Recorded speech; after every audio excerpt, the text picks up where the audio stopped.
Hello, lovely viewers. Today I come your way once again to share a little word with you. Like I said earlier on, we've been talking about billionaires mindset, and this year is a year of recovery. And I want every believer to get to that level of financial freedom. And so today I want to continue with principles to attain financial freedom. Principles that you can recover your finances. First principle that I want you to understand is that one, God is the source. It is God that giveth us the ability to be wealthy. It's He that gives us the wisdom. Philippians 4:19 says, "My God shall supply all my need according to His riches in glory by Christ Jesus." Proverbs 8:20 says, "I laid the way of righteousness in the midst of the path of judgment, that I may cause those that I love to be my inheritance, and I will fill them with treasures." Second Corinthians 9:8 says, "And the God is able to make all grace abound towards you, that ye always having all sufficiency in all things, many abound in very good works. However, we need money or pressing. Pray in the answer. Prayer is the answer. Sorry. Look to God because He will provide." So it makes us understand that as Christians, the only source of our financial breakthrough is Jesus Christ, is God. Without God, there's nothing we can do. And this principle works for both Christians and non-Christians. Anybody want to start a business, acknowledge that there's a supreme being. So as we Christians, we must acknowledge that yes, it's God that gives that ability. So we need to go to Him and then pray. We must pray because He's the one that gives us the wisdom. He's the one that gives us the power. Without the prayer, without acknowledging that it's Him, without going to God faithfully, there is no way we can achieve that. And therefore I want to appeal to everybody that try as much as to depend on God. Second, live on margin. Try to live according to your budget. Live according to margin.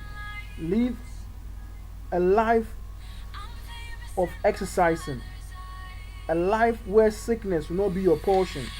You know, before you can come to financial freedom, you must be of a sound mind, whereby you don't spend all your money on your health. So you must exercise yourself, learn to walk 30 minutes in the morning, learn to play a game, a tennis, a hockey, get yourself into something. A sound body and a sound mind now can produce results. Without you having a sound mind, you cannot achieve anything. Thirdly, learn to save. Learn to save. Proverbs 21 verse 20 says, "There is treasure to be desired, and oil in dwelling of the wise, but a foolish man spends it up." Proverbs 22 says, "A prudent man forsake evil and hid himself, but a simple pass on and are punished." One must learn to save his income. When you see your salary, that's not the actual take home. You pay yourself and save some. You have to pay school fees, you have to take care of your kids, you must enjoy some. But learn, if not possible, if not at all, save 10% of your income. Many Christians are not saving. Don't just save it in just any other bank, but let the money equally work for you. But the first step is to save that money. Let's learn to save the money. Fourthly, let us try to come out of debt. Many people are buying products on credit. They are buying things on high purchase. When you enter their room, the television, the fridge, everything's on high purchase, and they are in debt. So for a period of years they cannot survive. Some take rent loan to pay rent. If you take a loan to pay rent, in 2 years time your rent will be up, so you are forced to take another loan, so you end up being in debt for all your life. The book of Psalm 37 verse 21 says, the wicked borrow and payeth not. So it's the wicked that borrow, and because you are not able to pay, the rich man comes to your property. So you are always in debt. Let's try and make every effort to come out of borrowing. The sixth aspect, be content of who you are and what you have. Hebrews 13:5 says that, let your conversation be without controversy, and be content with such things as you have. Let us be many Christians are greedy. Yes, you see, it's good to have aspiration, it's good to have dreams, but don't despise your humble beginning. Be content with the salary you have and don't steal from your job. Many people are doing connection to survive. So be content. There is more blessing in that than to steal.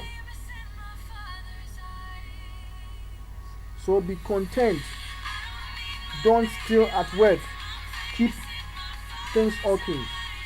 And the seventh, keep a budget. Record your budget. When you take your salary, have a plan. How much you spend.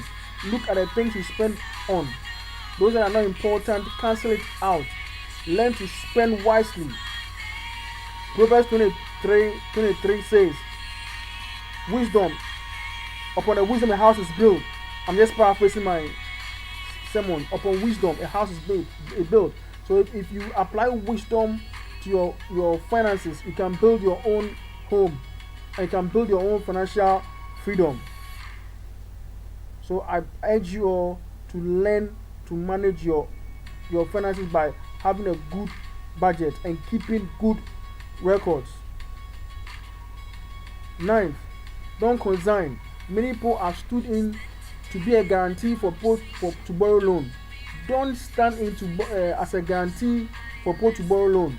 If they are not able to pay, you become for, and if you're not careful, it will keep you in trouble. So my dear brothers, learn not to do that. Proverbs 27:13 says, exercise extreme caution, because this advice goes to everybody. Many people have become poor because they stand in for others. Ninthly, work hard. Work hard, but work smart. When I'm talking of work hard here is that make sure you have something doing. Whatever you are doing, give your best, give your time.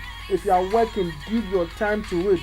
Develop the passion for your work and God will bless you. When Elijah asked the woman, what do you have? All the time, God bless the work of our hands. So without anything in your hand, God cannot bless you with. So make sure you have something in your hand. Also, learn to be a tither. Learn to give. There are so many giving. There are tithing. There are first fruit. There are Macedonian giving. There are so many giving. There are so many doctrine about tithing. But I came to announce to you, it's a principle in the Bible. Just follow it. Just give your tithe. And even in tithing, there are different types of tithing. Tithing give to the individual, tithing give to the institution, and the tithing you give to yourself when you are traveling. It means that you might even save 10% of your salary for yourself. Let's learn to tithe. Let's learn to pay our first fruit. There is something we call last fruit. Let's learn to do all that. Let's give unto God, and God will help us. Lastly, learn to live on godly counsel. Who are those advising you? Look for a good man of God who can advise you. Look for business people who can advise you. Look for Christian brothers who can advise you. And I bet you, if you follow these principles, you will come out victorious. And all shall be well with you. Shalom, peace, love be unto you. Stay blessed and apply these principles, and God shall richly bless you. Thank you very much.